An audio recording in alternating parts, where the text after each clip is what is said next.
Danny Alvarez in Detroit here with WBC super featherweight champ Alycia Baumgardner. Champ, how you feeling?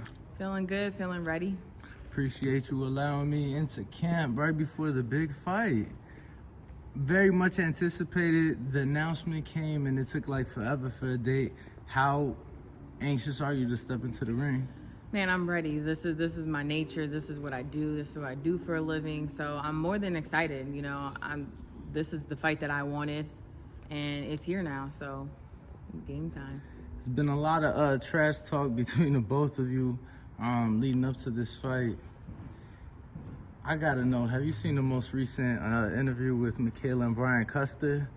I think I seen him on Twitter. Okay. But I just be scrolling past her shit because she, at this point, she's just talking just to talk. She got to build herself up for this fight and make herself sound good. So I'll just be like, whatever with it. So in the interview, she says that, you know, her career has progressed naturally and that for you, it's kind of happened all out of nowhere. And that the offer that you've received from her apparently has you tripping because you ain't never seen that type of money before. Just your thoughts on not just that, but like everything, Twitter, her saying you're training in her town and you can't be, you know, in Colorado or whatever. Just your thoughts on everything. Listen, this girl has she's arrogant for one. She's been spoiled, so she don't know what humble means, right? And for her to think that I just came out the woodwork is funny, it's comical, because I've been grinding to the motherfucking top for a hot ass minute. I just haven't had the spotlight. And that's fine with me because the story is just sweeter, because who is Alycia Baumgardner? And I obviously showed who I was in the Terry Harper fight for the ones that didn't know, and still continue to show. So the comments about the money, I don't have an issue with money. I have endorsements. I'm a model. I'm a Tom Ford model. I'm an Adidas athlete. I just signed with Octagon, new sports agency. So all the money is not no issue at all. So for her to use this narrative with that is funny. And to be in her city, girl, bye. I went to Colorado because I can go to Colorado. And I got the work that I needed and I left. And another thing is my trainer is like, that's his second home. So he's like, come to Colorado. I'm like, bet. Great sparring, great work, and then came back to finish here in the D. So finding work out there wasn't, because I heard that.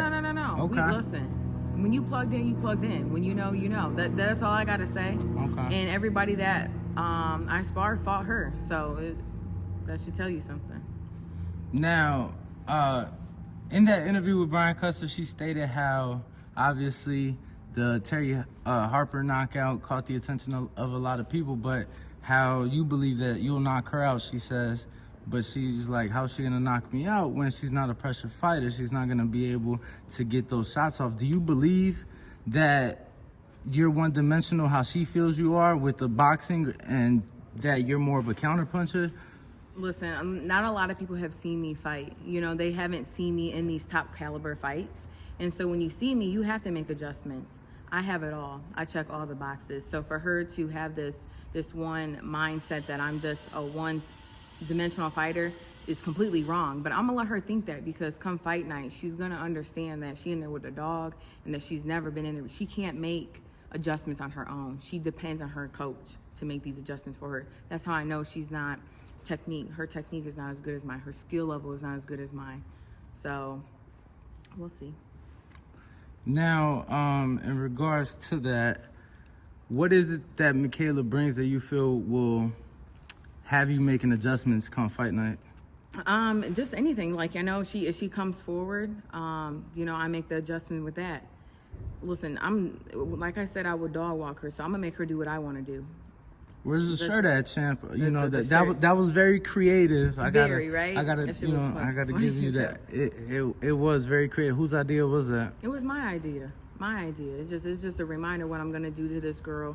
She has no idea who she's in the ring with. Like, I want you to think that I'm a nobody and that I didn't do nothing till I was 27. Like, my record speaks for itself. My resume speaks for itself.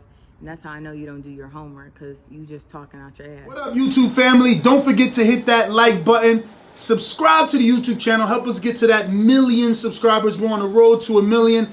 And obviously, we have other great content on our Patreon channel. So since this video is over, head on over to our Patreon and check out all the exclusive content or right here on our YouTube members.